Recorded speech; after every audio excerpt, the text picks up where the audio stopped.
Bull और red bull का बच्चा दोनों घर का सारा फल खा जाते हैं और दोनों बाप बेटा मिलकर 36 एकड़ की जमीन अकेले ही जोत देते हैं।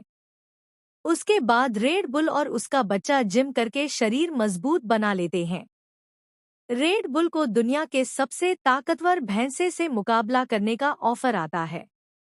दोनों मुकाबला करने के लिए तैयार होकर कुश्ती करने निकल पड़ते हैं।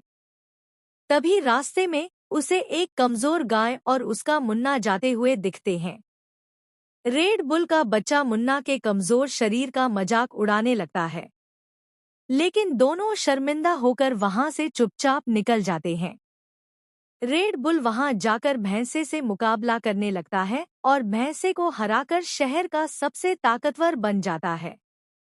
रेड बुल का बछड़ा हंसते हंसते उसकी नजर उस कमजोर मुन्ना पर जाती है जो माँ और बेटा दोनों बड़ी खुशी से कुश्ती देखने आए हुए थे। छोटा रेड बुल बोला, पापा मैं उस मुन्ना से मुकाबला करूंगा। रेड बुल राजी हो जाता है और बोला, जाओ उसे उठाकर मेरे सामने लाओ। उसके बाद एक आदमी बेचारे मुन्ना को उठाकर ले आता है। रेड बुल का बच्चा बोला, अब तुझे यहाँ बचाने वाला कोई नहीं है। मुकाबला शुरू होता है और मुन्ना को धड़ाधड़ तक कर मार रहा था।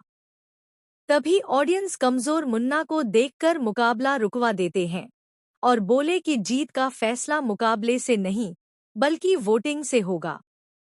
कमजोर मुन्ना को जिताने वाले लाइक सब्सक्राइब करके कमेंट में मुन्ना लिखेंगे और घमंडी रेड बुल को जिताने वाले लाइक सब्सक्राइब करके कमेंट में रेड बुल लिखेंगे। गाय इतना सुनते ही मुन्ना को जिताने के लिए हाथ जोड़कर वोट मांगती। रेड बुल दासी औरत को कुछ पैसे देता है तिजोरी में रखने के लिए, लेकिन औरत कुछ पैसे रख लेती है और कुछ पैसे चुरा लेती है। औरत महल के अंदर एक गुप्त रास्ते से पैसा लेकर जाने लगती है, लेकिन महल से बाहर जाते समय कुछ पैसे गिरने लगते हैं। तभी महल की छत पर खड़ा सेनापति औरत को देख लेता है। उसके बाद सेनापति रेड बुल को औरत की सारी बातें बताता है। रेड बुल बोला, ठीक है, तुम उसके पीछे जाओ, देखो वह कहाँ जा रही है।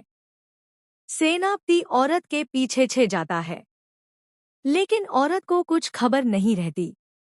दासी औरत दुकान जाकर उन्हीं पैसों से कुछ रोटियां खरीद लेती है।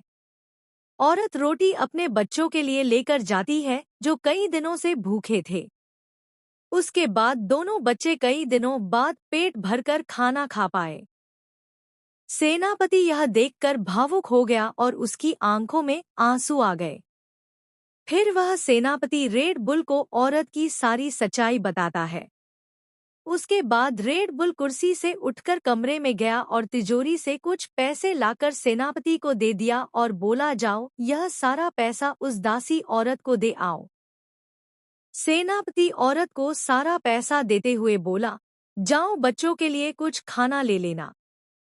दासी औरत रेड बुल से जाकर माफी मांगने लगी और उसका शुक्रिया अदा किया, लेकिन बच्चे अभी भी रो रहे हैं क्योंकि आपने लाइक और सब्सक्राइब नहीं